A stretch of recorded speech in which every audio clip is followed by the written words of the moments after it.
하나님께서 오늘 우리에게 주시는 말씀은 신약성경 요한복음 1장 19절부터 28절까지 말씀입니다. 요한복음 1장 19절로 28절까지의 말씀을 우리 함께 읽도록 하겠습니다. 자, 28절까지입니다. 19절부터 읽습니다. 우리 교독합니다. 제가 먼저 19절 읽겠습니다. 유대인들이 예루살렘에서 제사장들과 레위인들을 요한에게 보내어 네가 누구냐 물을 때 요한의 증언이 이러하니라. 요한이 드러내어 말하고 숨기지 아니하니 드러내어 하는 말이 나는 그리스도가 아니라 한데 또 묻되 그러면 내가 엘리야냐 이르되 나는 아니라. 또 묻되 내가 그 선지자냐 대답하되 아니라. 또 말하되 누구냐 우리를 보낸 이들에게 대답하게 하라. 너는 내게 대하여 무엇이라 하느냐. 이르되 나는 선지자 이사야 말과 같이 주의 길을 곱게 하라고 광야에서 외치는 자의 소리로라 하니라. 그들은 바리새인들이 보낸 자라. 또 물어 이르되 내가 만일 그리스도도 아니요 엘리야도 아니요 그 선지자도 아닐진데 어찌하여 세례를 베푸느냐. 요한이 대답하되 나는 물로 세례를 베풀거니와 너희 가운데 너희가 알지 못하는 한 사람이 있었으니 곧 내 뒤에 오시는 그이라. 나는 그의 신발끈을 풀기도 감당하지 못하겠노라 하더라. 이는 요한이 세례를 베풀던 곳 요단강 건너편 베다니에서 일어난 일이라. 아멘. 네, 오늘 요한복음 1장 19절부터 28절까지 말씀을 가지고서 하나님께 말씀을 상고해 보겠습니다. 자, 우리가 지난 한두 주간 동안에 여러 가지 뉴스들이 많이 있었지만 그 중에서 특별히 두 가지 사건이 가장 사람들의 많은 주목을 받았던 것 같습니다. 첫 번째는 정치권에서 나온 건데요.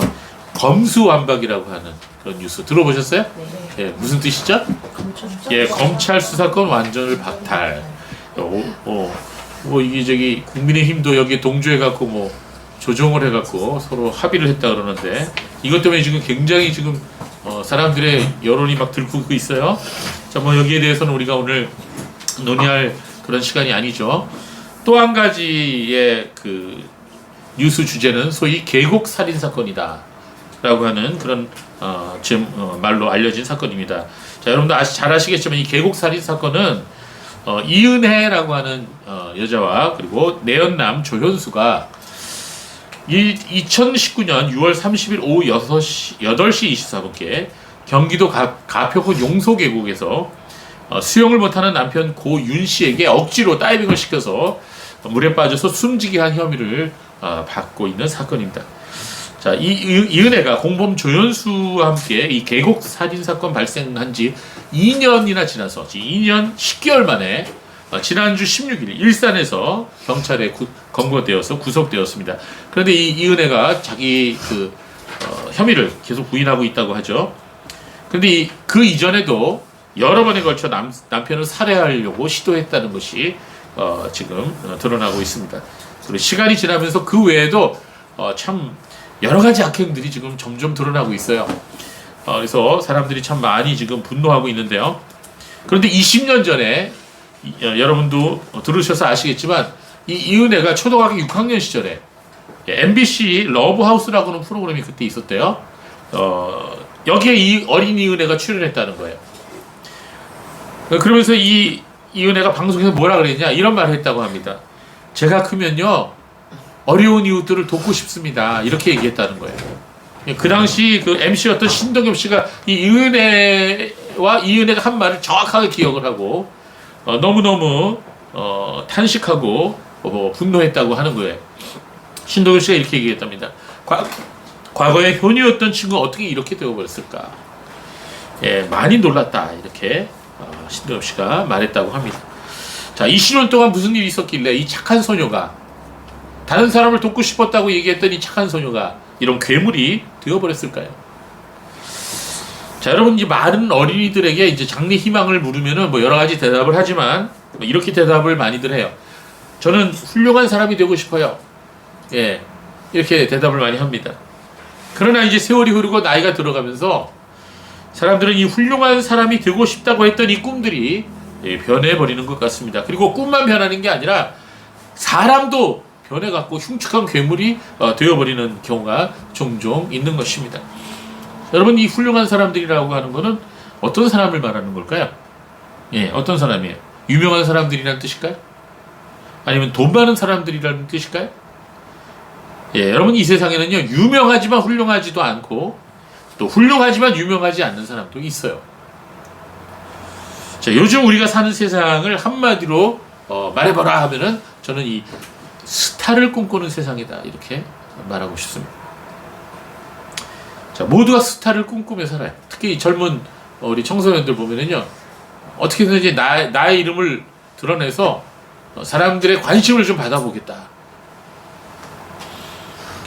그래서 이 연예인 스타, 또 스포츠 스타, 또 경제계의 스타, 또는 정치적인 스타, 이런 것들이 되고 싶어요. 실제로 이 스타가 된다는 것은 물질적인 풍요, 그리고 인기와 명예를 보장받습니다. 그렇죠, 여러분? 우리 주위에 있는 그 많은 스타들 보면 다 잘 살지 않습니까? 재산이 엄청 많습니다. 그래서 그런지 우리나라의 이 교육 열기도 바로 이 스타가 되기 위한 그런 열망 속에 있다고 볼 수도 있는 것입니다. 그래서 이 스타가 되기 위해서 너도 나도 몸부림치는 것 같습니다. 스타가 아니면 인생을 실패했다고 생각을 하는 사람도 많이 있습니다.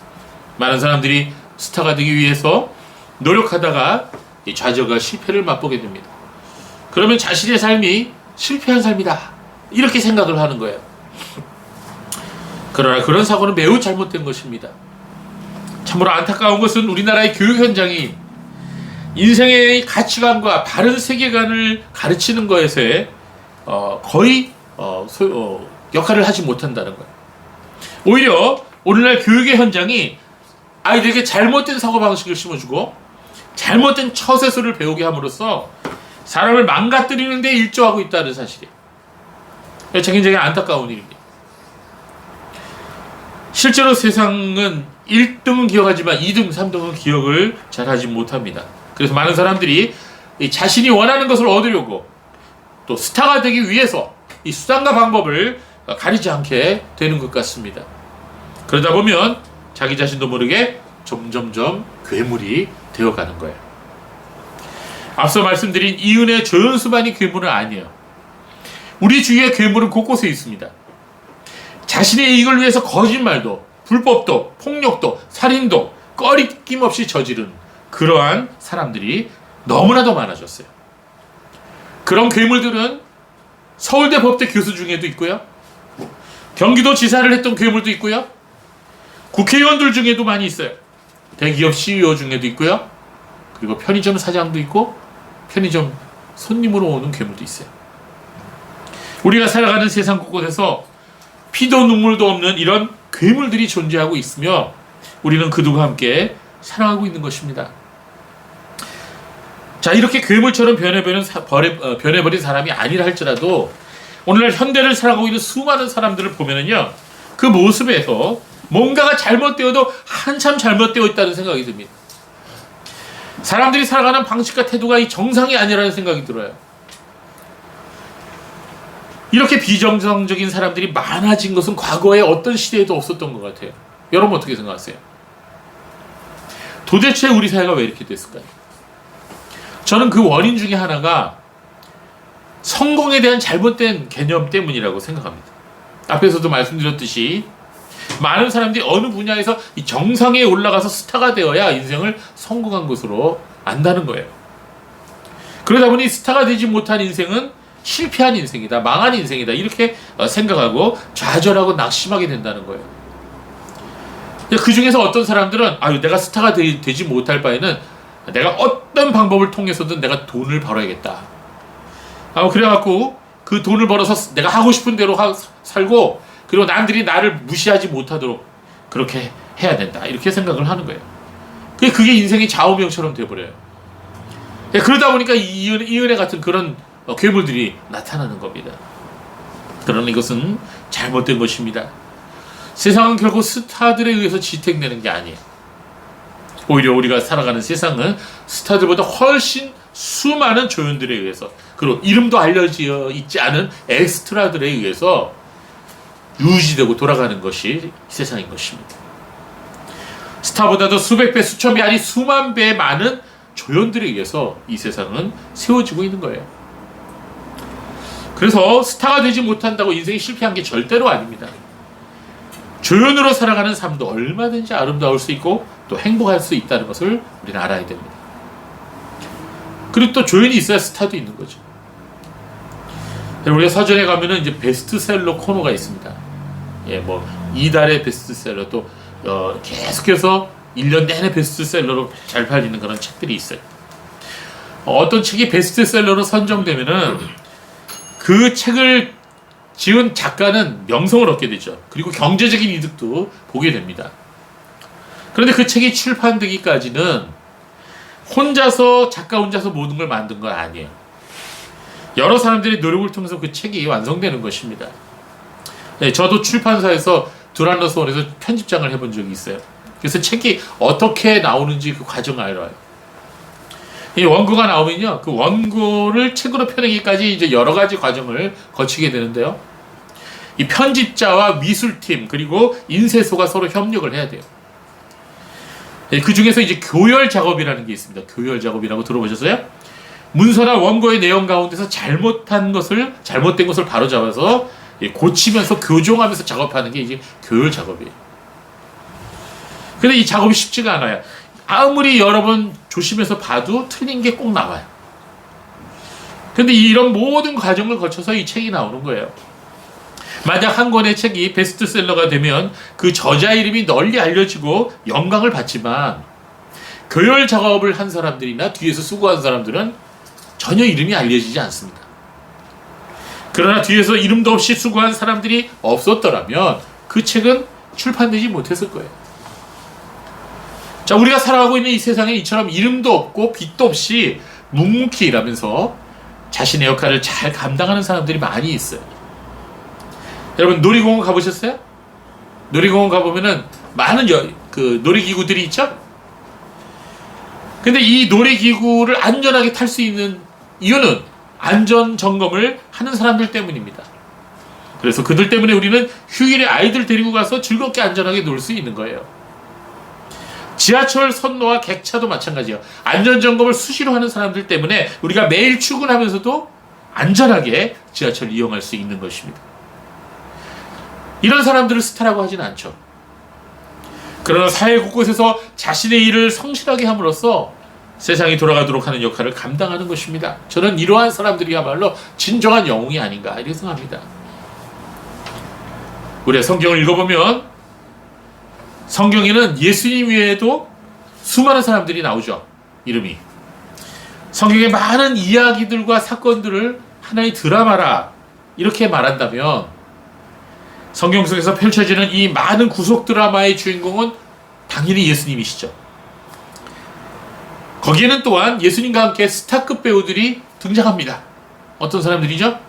예, 아브라함, 다윗, 또 모세와 엘리야, 그리고 베드로와 바울 이런 사람들이죠. 그러나 성경에는 또한 조연들과 단역들도 많이 등장해요.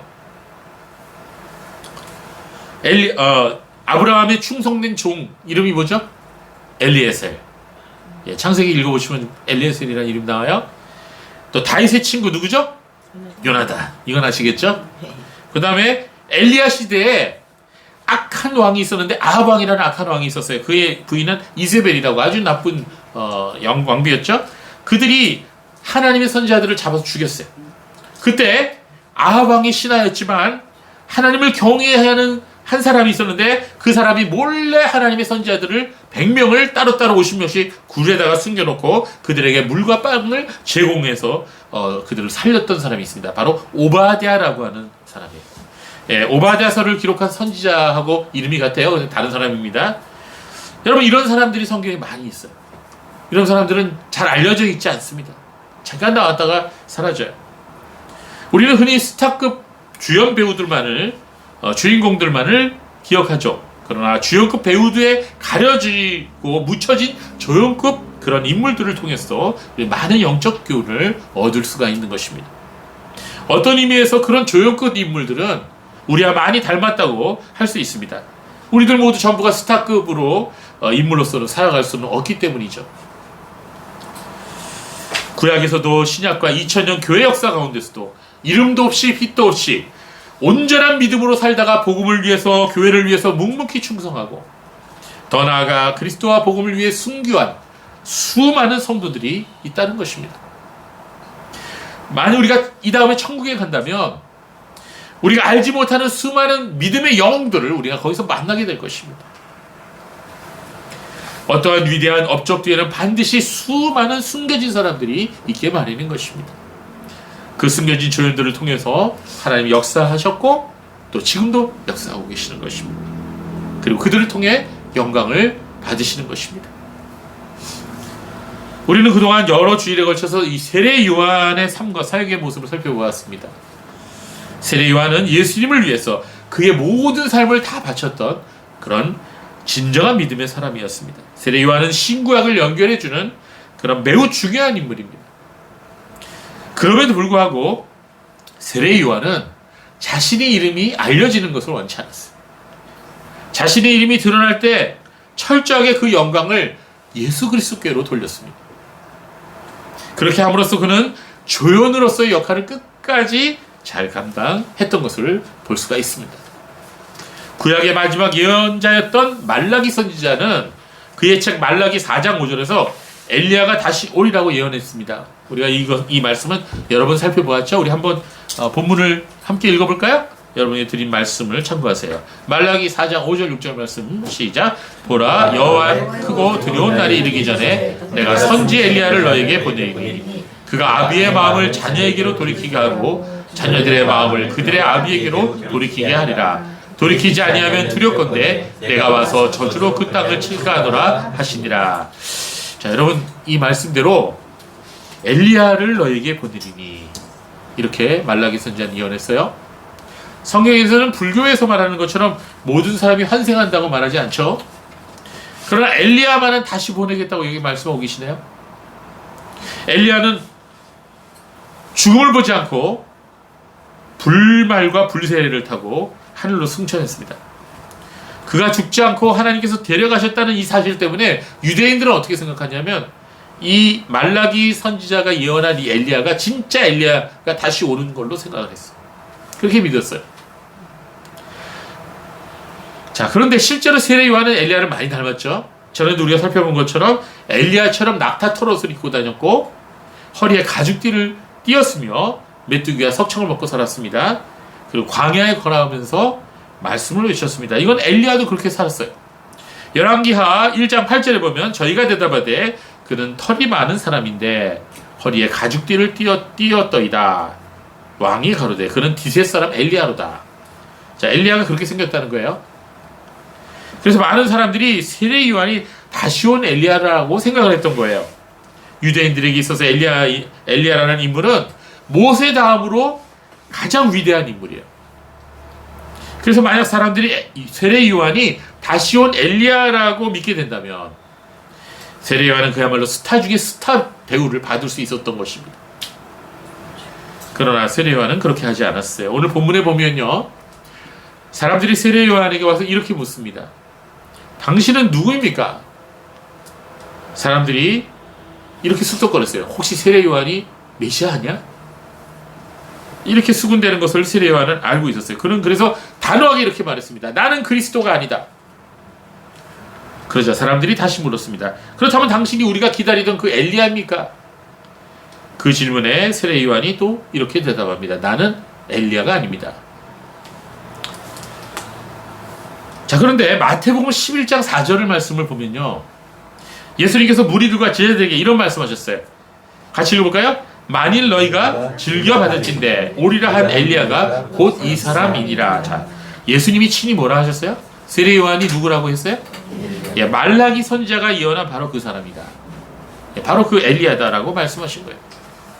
자, 예수님의 이 말씀은요, 물론 불병거와 불말을 타고 하늘로 승천한 엘리야가 다시 세례 요한으로 온 것으로 말씀하신 건 아니에요.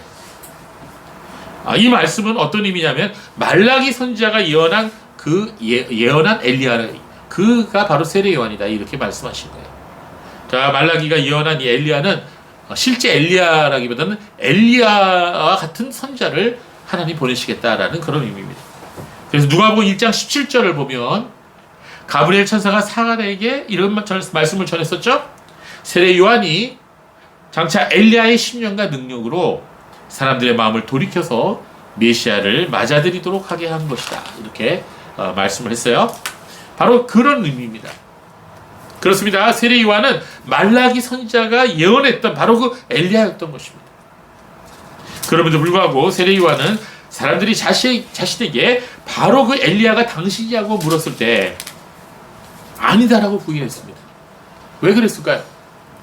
그것은 사람들의 시선을 온전히 예수님에게로 돌리기 위해서 그랬어요. 자기 자신 바라볼까 봐, 자기를 높일까 봐 그렇게 했던 것입니다. 그렇습니다. 세례 요한은 자신의 사명이 무엇인지 분명히 깨닫고 있었어요. 세례 요한의 사명은 사람들에게 예수 그리스도를 소개하는 것이었습니다. 요한복음 1장 6절부터 8절까지 말씀을 같이 읽을까요? 1장 6절부터 8절까지 시작. 하나님께로부터 보내심을 받은 사람이 있었으니 그의 이름은 요한이었다. 그가 빛에 대하여 증언하기 위하여 왔으니 이는 그를 통하여 모든 이들이 믿게 하려는 것이었다. 그는 그 빛이 아니라 그 빛에 대하여 증언하러 온 것이다. 예, 맞아요. 세례 요한의 역할은 빛에 대해서, 즉 빛이 누굽니까? 예수님을 말하죠. 예수님에 대해서 증거하러 온 거예요. 증언하러. 그는 자신이 누구인지 정확히 알고 있었고 자신의 사명이 무엇인지를 잊지 않았던 것입니다. 나는 그리스도가 아니다. 나는 엘리야가 아니다. 그러면 당신은 무엇이냐? 나는 단지 광야에서 외치는 자의 소리일 뿐이다. 이렇게 말했던 것입니다. 요한복음 1장 23절에 요한이 말하였다. 나는 선지자 이사야가 말한 것처럼 주님의 길을 곧게 하여라 하고 광야에서 외치는 자의 소리이다. 나는 소리일 뿐이다. 이제 스쳐 지나가는 소리이다. 이렇게 말한 거예요. 그렇습니다. 세례 요한은 차치 메시아의 오실 길을 준비해야 하는 자신이 사람들의 관심을 빼앗을 수 있다고 판단했기 때문에 나는 엘리야가 아니다라고 단호하게 부인하였던 것입니다. 그리고 사람들의 기대와 관심을 오로지 곧 오실 메시아 예수님께로 돌리기 원했던 것입니다. 세례 요한은 자신을 그쳐 광야에서 스쳐 지나가는 소리일 뿐이라고 말하면서 사람들이 그 소리를 듣고 참 빛이신 예수 그리스도께로 나와 예수님을 바라볼 수만 있다면 자신은 만족한다고 고백한 것입니다. 이 얼마나 겸손하고 귀한 신앙입니까? 자, 오늘 본문 요한복음 1장 27절에서 세례 요한이 이런 말도 했네요. 나는 그분의 신발끈을 풀 만한 자격도 없습니다. 이 말이 무슨 뜻이죠? 예, 여러분, 그 당시 신발끈을 푸는 것은 종의 임무였어요. 그러니까 주인이 밖에서 일을 마치고 집으로 들어오면요, 종이 허리를 굽혀서 주인이 발에 신은 그 신발의 끈을 이렇게 풀어주었습니다. 그런데 자신은 예수님의 종으로도 자격이 부족하다는 거예요. 내가 예수님의 신발끈을 풀어줄 그 종의 자격도 없다. 이렇게 자신을 낮추었습니다. 요한복음 3장 29절 30절 말씀을 보면 세례 요한이 또 이런 말씀도 했어요. 우리 같이 읽어볼까요? 시작. 신부를 차지하는 사람은 신랑입니다. 신랑의 친구는 신랑이 오는 소리를 들으려고 서 있다가 신랑의 음성을 들으면 크게 기뻐합니다. 나는 이런 기쁨으로 가득 차 있습니다. 예수님은 흥하여야 되겠고 나는 소화해야 합니다. 자, 여러분, 결혼식 하객으로 가서 특히 그 들러리라 그러죠. 신부 들러리, 신랑 들러리로 딱 가갖고 이렇게 하는 경우에 보면은 여러분 어떻게 합니까? 신부보다 예뻐야 돼요? 아니면 안 해야 돼요? 안 해야 되죠. 그 신부보다 더 예쁘게 입고 오는 사람을 뭐라 그래요? 민폐라 그러죠. 예. 그래서 이 신랑 들러리는 신랑보다 멋있으면 안 돼요. 신부 들러리는 신부보다 예쁘면 안 돼요. 자, 오늘 세례 요한이 뭐라 그랬냐면 나는 신랑 들러리다. 나는 신랑 옆에서 신랑이 오는 소리를 듣고 기뻐하다가 그런 기쁨으로 가득 차 있다. 그래서 예수님은 흥해야 되고 예수님은 사람들에게 알려줘야 되고 나는 사람들에게 잊혀져야 된다. 이렇게 얘기한 거예요. 여러분, 이 세상에 어떤 사람이 자신의 인기는 사그라져야 되고 다른 사람의 인기가 높아지기를 원하겠습니까? 그러나 세례 요한은 그렇게 원했고 그렇게 말했고 또 그렇게 살았어요. 세례 요한은 철저하게 예수님께 영광을 돌리기 원했던 것입니다. 예수님을 위해서라면 자신을 낮추고 철저하게 주인으로서의 삶을 살기 원했던 거예요. 이게 참 신앙인이에요. 모습이에요. 오늘날로 말하면 세례 요한의 역할은 아카데미 시상식에서 주연상을 타는 사람을 소개하는 그런 역할을 했던 거예요. 자, 오늘날 어떤 사람이 하나님의 말씀을 맡아서 사역을 하다가 어느 정도 사람들에게 인정을 받고 유명해지게 되면 자신에게도 명예가 생기고 또 유명세도 따라 붙게 되죠. 그리고 그로 인해 물질적인 부도 누리게 됩니다. 여기서 그 사람은 영적으로 참 조심해야 돼요. 많은 사람들이 그 유명세에 취하게 됩니다.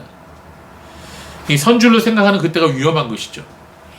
하나님이 일을 하는 사람이 유명세와 물질적인 풍요를 얻게 될 때 그는 반드시 세례 요한을 기억해야 돼요.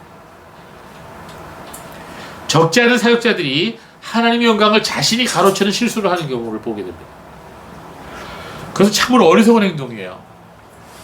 처음에는 순수하게 시작하다가 나중에는 자신의 영광과 부귀와 인기를 위해서 살아가는 것을 보게 됩니다. 그것은 주님 앞에서 책망받을 수밖에 없는 부끄러운 삶인 것입니다. 그것은 비단 말씀을 전하는 사역자들뿐만 아니라 우리 모든 그리스도인들에게 해당되는 것이에요. 우리는 언제나 하나님께만 집중하고 하나님께 영광 돌려드려야 돼요. 네, 그렇습니다. 진정한 성도는 결국 자신의 이름을 드러내는 것을 집중할 수 없는 거예요. 참된 성도는 언제나 하나님 앞에서 나는 무익한 종이오니 이렇게 무릎을 꿇는 사람인 것입니다. 세례 요한은 바로 그렇게 살았어요. 자신의 삶을 철저하게 그리스도의 영광을 위한 삶을 살았던 것입니다. 그러나 오늘날 적지 않은 사람들이, 적지 않은 사역자들이 자신을 위해서 힘쓰고 애쓰는 것을 볼 수가 있어요. 자기 스스로 자신의 기념관을 만드는 사람도 있고요. 아직 살아있는데도 자신의 동상을 세워놓고 사람들에게 그 동상을 보고서 사진을 찍으라고 말하는 사람도 있어요. 심지어는 수백억 원, 수천억 원을 비자금으로 따로 조성해놓고 아들에게 물려주는 그런 사람도 있어요. 이건 절대로 사역자의 모습이 아니에요. 더 나아가 어떤 사람은 자기를 그리스도처럼 높이는 정신병자도 있어요. 그런 사람은 짝퉁 그리스도, 유사 그리스도, 적 그리스도가 되어버리는 거예요. 그런 사람은 지옥의 한가운데 자기 자리를 이미 예약해 놓은 거나 다름없는 것입니다. 굉장히 위험한 것이죠. 요한복음 1장 15절 말씀 우리 같이 볼까요? 같이 읽어봅시다. 시작. 요한이 그분에 관하여 증언하여 외쳐가라 말하였다. 내가 말하기를 내 뒤에 오시는 분께서 나보다 앞서신 것은 그분께서 나보다 먼저 계셨기 때문이다 라고 말한 것이 이분을 두고 말한 것이다. 네, 오늘 본문이죠. 네, 여러분, 그리스도의 영광, 이 그리스도의 영광이라고 하는 책을 존 오웬이 썼는데요. 이 그리스도의 영광이라고 하는 것이 세례 요한의 삶의 목표였어요. 그는 그리스도의 영광을 위하여 살다가 그리스도의 영광을 위하여 죽은 사람이었어요. 그가 이제 죽기 얼마 전에 마지막으로 그는 그의 제자들을 불러서 너희가 예수 그리스도께로 가서 예수님에게 이런 질문을 해봐라 라고 예수님께로 보냈습니다. 마태복음 11장에 보면 옥에 갇힌 세례 요한이 자신의 제자들을 예수님께로 보내어 질문하도록 하는 내용이 나옵니다. 어떤 질문을 했냐면 오실 그이가 당신이옵니까? 즉 이 말은 무슨 말이에요? 당신이 메시아입니까? 이렇게 물은 거죠. 아니면 우리가 다른 일을 기다려야 합니까? 이 말은 무슨 말이에요? 당신은 이 메시아가 혹시 아니면 우리가 다른 사람을 또 기다려야 되는 겁니까? 어떻게 보면 굉장히 세례 요한답지 않은 질문이죠. 세례 요한이 고생을 하다 보니까 의심이 들었나 보다. 시험에 들었나 보다. 이렇게 생각할 수가 있는데 이 물음은 세례 요한의 의심이나 불신에서 비롯된 것이 아니라고 J.C. 라일 목사님은 얘기했어요. 이것은 그의 제자들을 위해서 그렇게 질문시킨 거예요. 요한은 이제 자신의 임무가 끝났고 이제 자기가 죽을 때가 되었다는 걸 알고 있었어요. 깨달았어요. 그래서 자기가 헤롯의 감옥에서 더 이상 이제 나오지 못하고 여기서 죽을 거라는 생각을 하게 된 거예요. 그래서 그동안 자기를 따랐던 그의 제자들을 그리스도께로 직접 보내서 스스로 예수님께 묻고 보고 그리고 그리스도를 따르도록 배려한 것입니다. 실제로 세례 요한의 제자들 중에 상당수가 예수님의 제자가 되었고 예수님을 따라다녔어요. 자신이 죽은 후에 자신의 제자들이 자기 자신을 따르는 것이 아니라 예수 그리스도를 따르도록 만든 것입니다. 예, 부산에 가면요, 꽤 유명한 교회가 있는데 그 교회 목사님이 엄청 훌륭한 목사님이었어요. 누구라고 하면 금방 아시기 때문에 제가 그냥 이름 밝히지 않습니다. 그 목사님 너무너무 훌륭하셨어요. 정말 말씀도 잘 전했고 꽤 오래된 분인데 그 교회가 주일학교가 얼마나 부흥했냐면 주일학교 학생들만 20년 전에 10,000명이 모였어요. 예, 그래서 거기는 주일학교를 어떻게 운영하냐면 지금도 많아요. 예, 예를 들어서 이제 군하영 자매님 오늘부터 주일학교 반사예요. 선생님을 임명합니다. 땅땅땅 이렇게 임명을 하면요, 저 아이들이 한 명도 없는데요. 반 아이들이 한 명도 없이 그냥 교사만 임명해요. 그럼 어떻게 돼? 밖으로 나가서 전도해. 초등학교. 예, 가서. 그래갖고 1명, 2명 해갖고 나중에 10명, 20명. 그래서 보통 30명, 40명이야. 한 반에. 그럼 뭐, 교회에서 돈을 주나 뭘 주나. 자비량으로 다 깎아서 주고 그래갖고, 그래 몰고 와요. 가르칠 장소가 없어갖고 별의별 데에 다 앉아갖고 다 가르칩니다. 뭐 놀이터에서 가르치고, 교회 앞마당에서 가르치고, 계단에서 가르치고. 이래갖고, 교회 학교가 몇 명? 10,000명. 대단하죠. 그 목사님이 그렇게 대단한 분이에요. 그런데 이 목사님이 새벽 기도를 인도하다가 괴한에게 칼에 맞아서 그 자리에 숨겨당하셨어요. 근데 너무너무 교인들이 이분을 사랑하다 못해서 지금까지도 다른 목사님을 청빙하지 않고 그분의 테이블 틀고서 예배를 드려요. 여러분 어떻게 생각하세요? 잘하는 짓입니까? 아닙니까? 제가 생각하기엔 그건 성경적이 아니에요. 예. 그거는 그 사람을 숭배하는 거죠. 잘못하면. 그 목사님이 살아있었다면 굉장히 불호령을 내렸을 거예요. 여러분, 세례 요한은 자신이 죽은 이후에 자기의 제자들이 자기를 기억하고 자기를 따르지 않도록 했어요. 오직 예수 그리스도를 바르게 따르도록 했던 것입니다. 굉장히 훌륭한 사람이죠. 성도 여러분, 이렇게 자신을 감추고 오직 예수 그리스도만을 위해 살다가 죽었던 세례 요한을 하나님께서는 인정하셨어요. 지금까지 그 어떠한 사람도 예수님께서 이 감옥에 갇힌 세례 요한에게 한 것과 같은 그런 칭찬을 해 주신 적이 없습니다. 예수님께서 세례 요한에 대해서 어떤 평가를 내리셨죠? 여자가 낳은 중에 이보다 더 큰 사람이 없다. 그 말은 무슨 말이에요? 여러분, 그러니까 여자분에게서 나지 않은 사람이 있어요, 이 세상에? 그러니까 이것은 모든 사람을 얘기하는 거죠, 이 세상에. 이 세상의 모든 사람보다 이 세례 요한이 가장 큰 자다 이거죠. 으뜸이다 이거죠. 가장 훌륭하다는 거죠. 그는 선지자보다 더 나은 자다, 이렇게 예수님 말씀하셨습니다.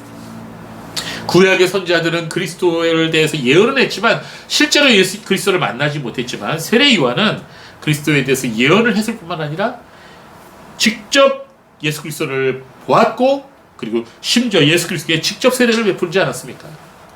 얼마나 놀라운 영광이에요. 그러나 세상 사람들이 보기에는요, 세례 요한의 인생이 너무나도 한심했을 거예요. 세상의 모든 좋은 것들, 편안한 것들, 맛있는 음식들, 명예로운 것들 전혀 누리지도 못했고 맛보지도 못했어요. 광야에서 자라고 지내면서 낙타털을 입고 메뚜기와 석청을 음식으로 먹고 하나님 말씀 전했어요. 그나마 사람들의 관심을 받고 유명해지는 듯 싶었지만 헤로드 왕의 부정한 행동을 꾸짖다가 악명 높은 감옥에 갇히게 됩니다. 그러다가 한 소녀의 매혹적인 춤에 넋이 나간 헤로드 왕이 허망한 약속을 하는 바람에 결국 감옥에서 목이 잘려서 죽었던 것입니다. 이 세상 사람들이 보기에는요, 망한 인생도 그런 망한 인생이 없어요. 그러나 하나님 보시기엔 달랐어요. 하나님 보시기에는 세례 요한은 정말 최고의 인생을 살은 거예요. 가장 위대한 신앙이었던 거예요. 여러분, 우리가 때로는 신앙생활 하다가 아무도 알아주지 않고 너무나 힘들고 어려운 처지와 환경 가운데서 지내면서 그리스도를 위해서 복음을 위해서 살아가다가 낙심하게 되는 때가 있어요. 의기소침해질 때가 있어요. 더욱이 질병, 병이 나갖고 쓰러져갖고 또 여러 가지 불행으로 안 좋은 일들이 막 일어나고 경제적인 고통을 당하고 이러면 움츠려들어요. 그러면은 어떤 생각이 들 수 있죠? 아, 내가 지금 헛된 짓을 하고 있구나. 내가 지금 헛된 수고를 하고 있고 쓸모없는 것을 위해서 나의 힘을 소비했구나. 이런 생각이 들 수가 있어요. 네, 여러분 그런 적 없어요? 저는 그런 적이 있어요. 여러분도 혹시 이런 유혹을 받아보신 적이 있는지 모르겠는데 그러한 때 우리가 기억해야 할 말씀이 바로 이 말씀인 것입니다. 주님께서는 이런 사람들에게 이렇게 말씀하세요. 내 아버지께 복받은 자들이여 나와 창세로부터 너희를 위하여 예비된 나라를 상속하라. 이 예수님 하신 말씀이에요. 여러분, 만약에 우리가 장차 다가올 하나님의 나라의 그 영광과 그 놀라운 광경을 조금이라도 맛볼 수만 있다면 우리는 절대로 이 세상에 미련하지 않을 것입니다. 이 세상에 좀 어려운 일이 있어도 그거 다 견딜 수 있을 거예요. 여러분, 명품 좋아하세요? 명품 어떤 거 좋아하십니까? 명품 중에 여러분, 아무리 비싸고 아무리 유명한 명품이라도 하나님 나라에 가면 그거 뭡니까? 발에 채이는 게 그것보다 못해요.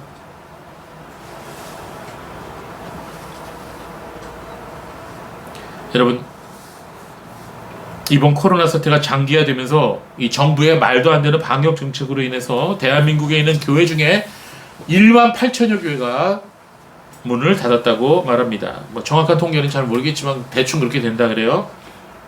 그런데 이 없어진 교회가 거의 50명도 안 되는 10명, 20명 채 안 되는 그런 개척교회들이라는 것입니다. 이런 교회들에서 사역하는 목사님들은 뭐 교회 월세나 또 생계를 위해서 따로 일을 해야 되는 것입니다. 예, 진주 예아리 교회를 담당했던 이건우 목사님도 그 중에 하나였어요. 이건우 목사님과 그의 부인 강은경 사모님이 지지난해, 그러니까 2년 전이죠. 1월에 경남 진주 예아리라고 하는 곳에서 두 아들과 함께 교회를 개척했는데요. 그러나 갑자기 터진 이 코로나19 사태로 인해서 성도수가 서너 명만 남았다고 합니다. 결국 개척 2년 만에 이건우 목사님은 생계를 위해서 공사장에 나가서 일을 하게 되었어요. 그런데 일주일에 3회, 4회씩 인력사무소를 찾아서 일감을 받아 건물도 짓고 또 비닐하우스도 지었다고 합니다. 작년 8월 10일에 공사장에서 그만 붕괴사고로 인해서 심하게 다쳤어요. 중환자실에 있다가 엿새 만에 하나님 품에 안겼습니다. 당시 목사님 나이가 56살이었다고 합니다. 사고 당시 강은경 사모님은 코로나19 의심 환자로 분류돼서 시설에 격리되는 바람에 목사님 가시는 길을 보지도 못하고 두 아들이 도리어 도맡아서 장례를 치렀다고 해요.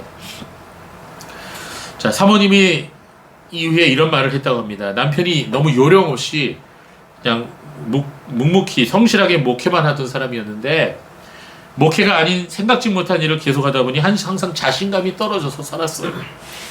그때 제가 좀 더 다정하게 응원해 줬어야 되는데 그러지 못한 게 마음에 걸립니다 라고 고백했습니다. 자, 그런데 이런 분들이 지금 한두 명이 아니라는 거예요. 자, 모두가 다 이름도 없이 빛도 없이 외로이 주의 일을 하면서 고난의 길을 걸어가고 있는 것입니다. 그러나 사람들은 무시하고 돌아보지 않지만 하나님께서는 인정해 주시는 거예요. 자, 마태복음 11장 7절 9절 말씀 우리 같이 읽어볼까요? 7절 9절 말씀 같이 읽습니다. 시작. 저희가 떠나매 예수께서 무리에게 요한에 대하여 말씀하시되 너희가 무엇을 보려고 나갔더냐? 바람에 흔들리는 갈대냐? 그러면 너희가 무엇을 보려고 나갔더냐? 부드러운 옷 입은 사람이냐? 부드러운 옷을 입은 사람은 왕궁에 있느니라. 그러면 너희가 어찌하여 나갔더냐? 선자를 보기 위함이었더냐? 옳다. 내가 너에게 이르노니 선자보다 더 나은 자니라. 아멘. 사람들에게서는 칭찬을 받을 수 없었지만 하나님께서는 인정해 주셨고 하나님께서는 알아주셨으며 하나님께서는 그에게 상을 주셨다는 것입니다. 그렇습니다. 오늘날 그 누구도 조연이 되기를 원치 않습니다. 조연의 삶은 실패한 삶으로 여기는 것입니다. 그러나 영화이든 드라마이든 세상의 모든 일든 조연이나 단역 없이는 완성될 수가 없는 것입니다. 혼자 하는 건 모노드라마죠. 모든 사람이 스타가 되려고 하고 스타 행세를 하면 그 공동체는 절대로 일어설 수가 없습니다. 한 건물을 구성하고 있는 벽돌 하나하나가 소중하고 귀한 거예요. 모퉁이 돌만, 머릿돌만 귀한 게 아니에요.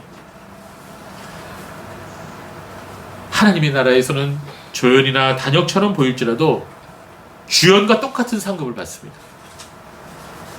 예수님께서 이런 말씀하셨어요. 마태복음 10장 41절에 선자의 이름으로 선자를 영접하는 자는 선자의 상을 받을 것이요. 예. 비록 내가 선지자로서 활동을 못했지만, 내가 목회자로서 활동을 못했지만, 내가 목회자를 돕고 목회자를 위해서 기도했다. 그 사람 목회자 똑같은 상 받는다 이거예요. 이 말씀을 여러분 가슴에 새기시기 바래요. 이 말씀 맺습니다. 여러분 위대한 조연으로서 사는 삶이 아름다운 거예요. 하나님께서는 이렇게 아름다운 조연으로 살아가는 사람 찾으세요.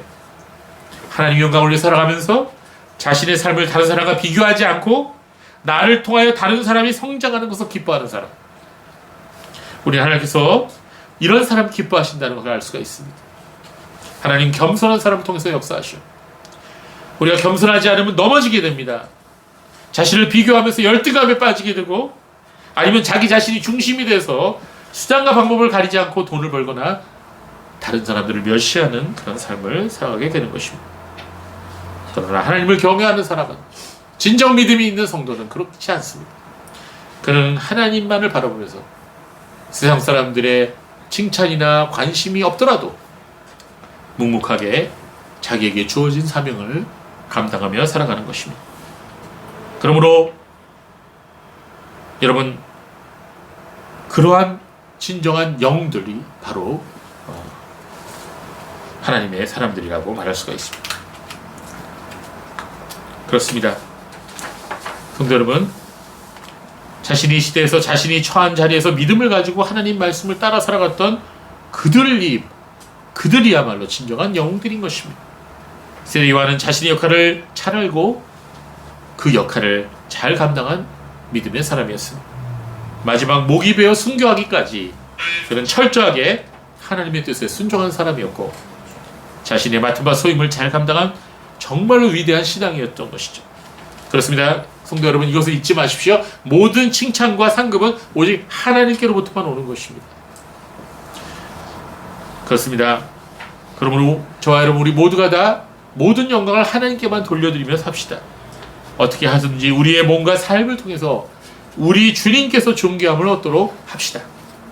그래서 이렇게 위대한 영적 조연으로서 살아가는 복된 인생을 저와 여러분도 사시기를 바랍니다. 기도하겠습니다.